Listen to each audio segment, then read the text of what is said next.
Hello guys, magandang buhay. Batiin ko lang yung aking alaga ng happy birthday. Sana magkaroon ka pa ng lakas at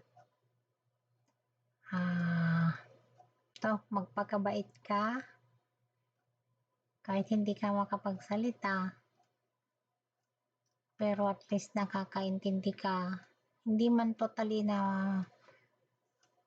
nakakaintindi ng pero hindi siya mahirap kausapin na gaya noon.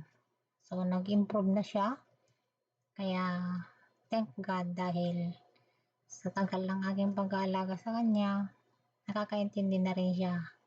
Sabi ko nga sa kanya, higit pa sa aking anak ang pag-aalaga ko sa iyo, kasi sa mahabang panahon ko siya naalagaan. Mahirap mag-alaga sa ganitong uri ng mga tao. Mahabang pasensya, kaya minsan napapalo ko rin siya.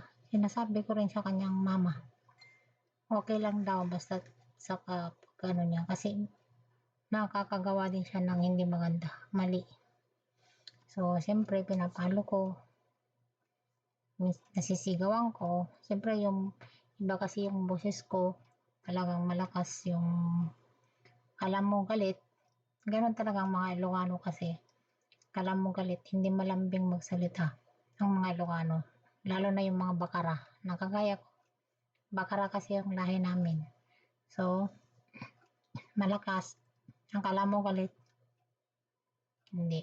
Basta yung mga Ilocano, mostly ganon. Kaya, mahal na mahal ko yung aking alaga. Tinuring ko siyang isang anak. At higit sa lahat, siyempre naiintindihan ko, naunawaan ko. Ginagawa ko yung the best ko para maalagaan ko siyang maigi. Kaya nagpapasalamat yung mga magulang niya sa akin kasi ginagawa ko yung the best ko. Maalagaan ko siya. So sana Lord, gabayan mo kami. At sana ilayo mo kami sa mga sakit. Yun talagang dinadalangin ko palagi. At sana huwag tayong babayan ni Lord. So, I love you, Yoyo. Pag kinakantahan ko yan siya ng happy birthday, tuwang-tuwa.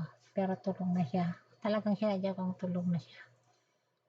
Kaya, happy birthday to you, happy birthday to you, happy birthday, happy birthday, happy birthday to you, Whiny Yoyo.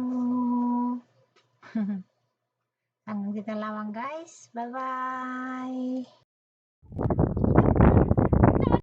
那你可以把口罩拿下来，那个是鱼的味道，海的味道。对呀、那我们是过程的mga kapatid niya. Habang ikaw ma?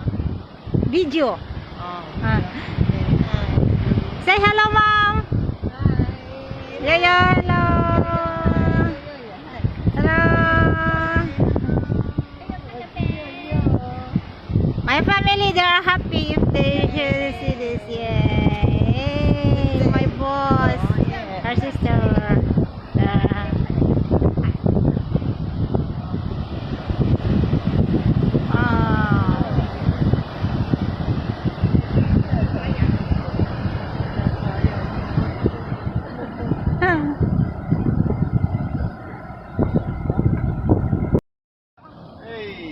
这是大手，这是小手。